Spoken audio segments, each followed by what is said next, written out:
Hello everyone. As a part of the amalgam revision video lectures, in this video we'll be discussing regarding theories of growth. Theories of growth is a relatively important topic in ortho as well as periodontics.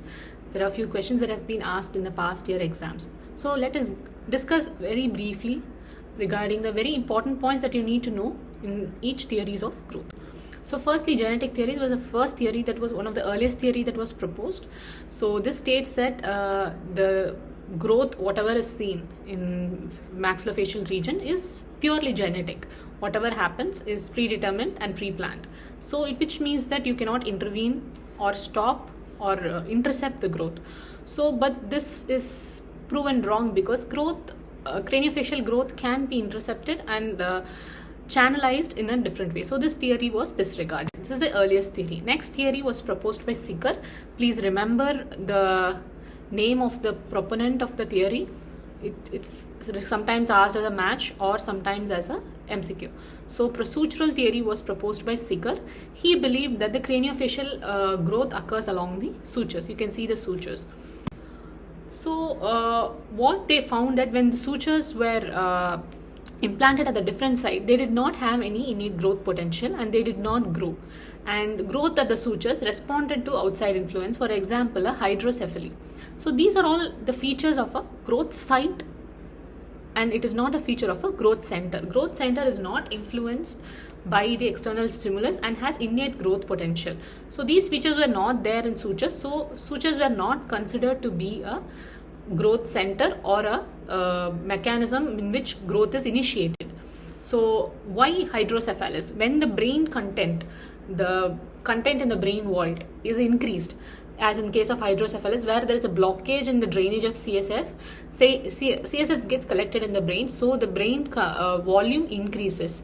So to accommodate that, the brain content, the cranial vault, becomes bigger. In case of a microcephaly, the brain skull size is considerably smaller. This is not a feature of a growth center. Growth center is not influenced by the soft tissues, right? So this was one of the important reasons why sutural theory was not accepted.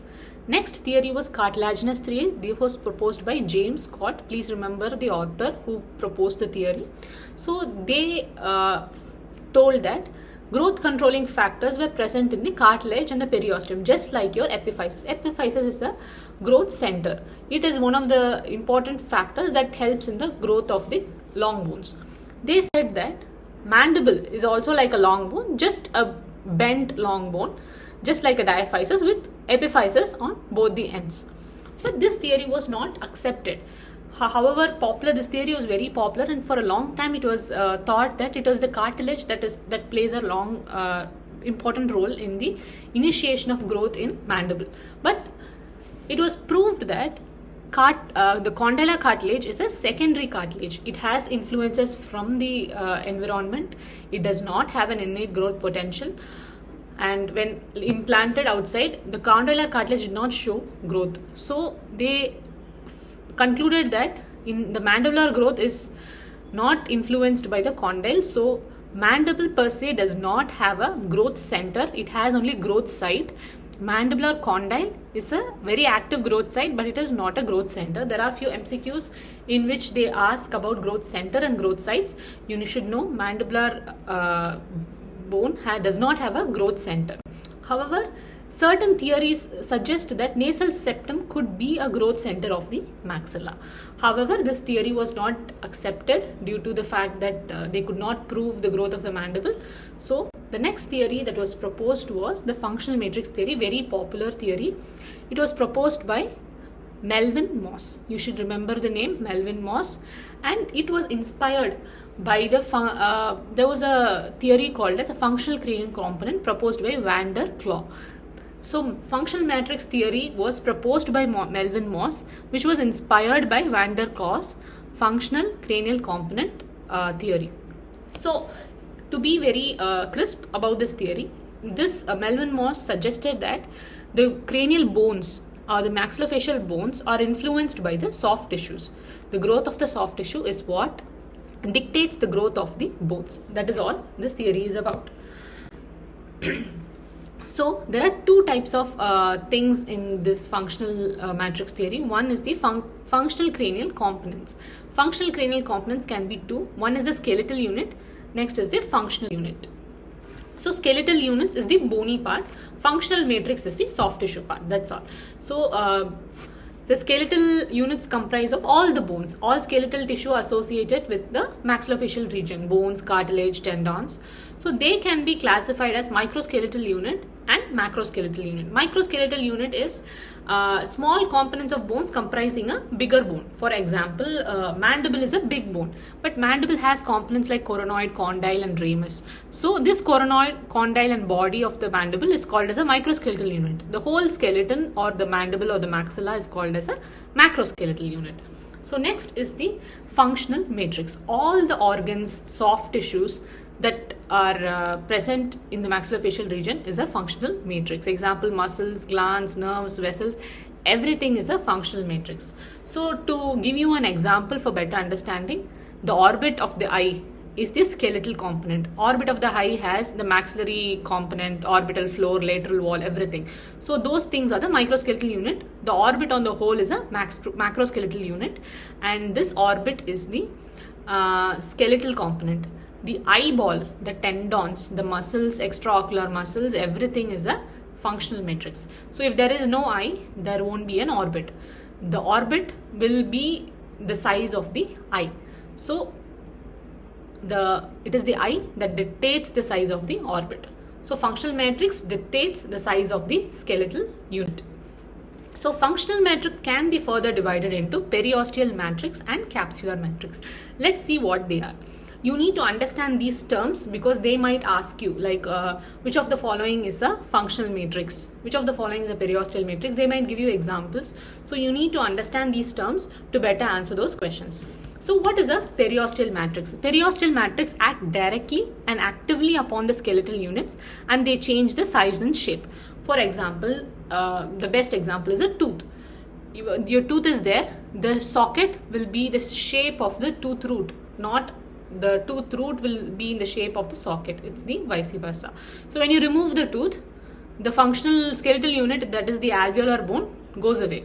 So periosteal matrix directly acts on the alveolar bone. So tooth is an example of a periosteal matrix. The same example you can give is a nerve. Nerve, you can see this is a canal. This is say it's a mandibular canal. So when there is a nerve, there will be a canal. If there is no nerve, there won't be a canal. So based on the size or the course of the nerve, the canal will be dependent on it. So it acts directly on the bone. So this is a periosteal matrix. For the previously I showed you eye and the orbit. Eye is also a periosteal matrix because it directs actively and directly upon the skeletal units. Next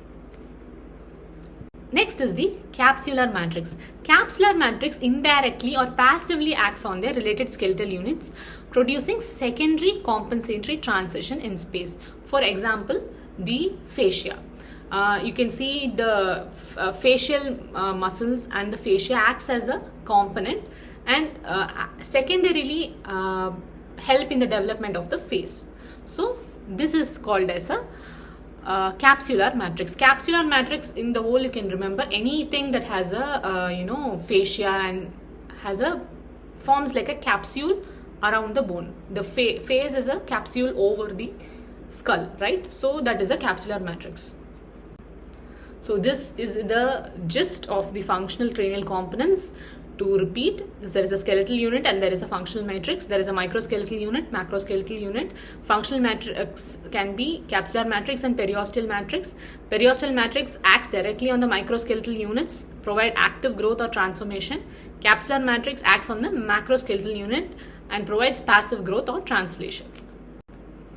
So the next theory is the von Limbo theory. They might ask you as an MCQ who proposed the multifactorial theory. So multifactorial theory is otherwise known as von Limbo theory, was proposed by von Limbo. So this theory involves certain factors. They can ask you in separate what is an intrinsic genetic factor, epigenetic factors and local and general environmental factors. So let's see that in brief. So intrinsic genetic factors are the genetic makeup of the skeletal units. Say for example, mandibular growth. So there must be a genetic code for the growth of the mandible for a particular person. So that is the intrinsic genetic factors. Next is the epigenetic factors. Epigenetic factors can be local epigenetic factors and general epigenetic factors. Epigenetic factors are nothing but genetic factors that control the adjacent structures. For example, intrinsic genetic factors are the genetic factors of the mandible, of the mandibular growth. Local epigenetic factors are genetic factors associated with the, say, the masseter muscle. So masseter muscle attaches to the mandible. So genetic factors associated that can influence the masseter. For example, the patient has a genetic problem with the masseter that helps in the hypertrophy. So the patient epigenetic factors is large masseters. So that will indirectly influence the growth of the mandible. So bone growth is determined by genetic control of the adjacent structures. General epigenetic factors is like hormone that can influence the growth of the mandible from far, that mostly growth hormone. Next is the environmental factors. That also can be divided into local environmental factors and general environmental factors. Environment factors are nothing but non-genetic factors. Say for example, habits, muscle force. You would have all read the factors that control growth. So general environment factors is like nutrition. Nutrition can indirectly help arrest growth. So those are general environment factors. They will generally ask you about epigenetic factors. What are the epigenetic factors? You should be able to mention them. Next is the Enlow's expanding V principle. This has also been asked as an MCQ. They will ask you which of the following structures follows the Enlow's expanding V principle. So expanding V principle is nothing but they say bones contain a V-shaped configuration, like you can see in this picture. Bones that have a V-shaped configuration increases in size in a direction towards the wide end. For example, you can see a palate. So if there is a palate like this, this is the palate, right? So this is the palatal vault. The teeth is attached here. So it's in the shape of a V. So these structures and mandibular condyle, all maxilla, all these have a V-shaped configuration. So what happens is all you need to remember is these two things. One, where does the bone deposition occur? Where does the bone resorption occur? And how does it move? Three things. So bone deposition occurs in the inner surface. So inner surface is bone deposition. Outer surface is bone resorption.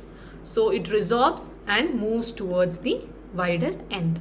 So this all is Enlow's V principle. Very simplified. What are the examples? The palatal vault, mandibular condyle, mandibular ramus, maxilla. All these developed by Enlow's expanding V principle.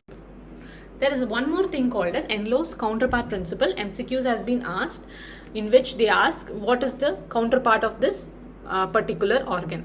So it states that any facial cranial component has a counterpart.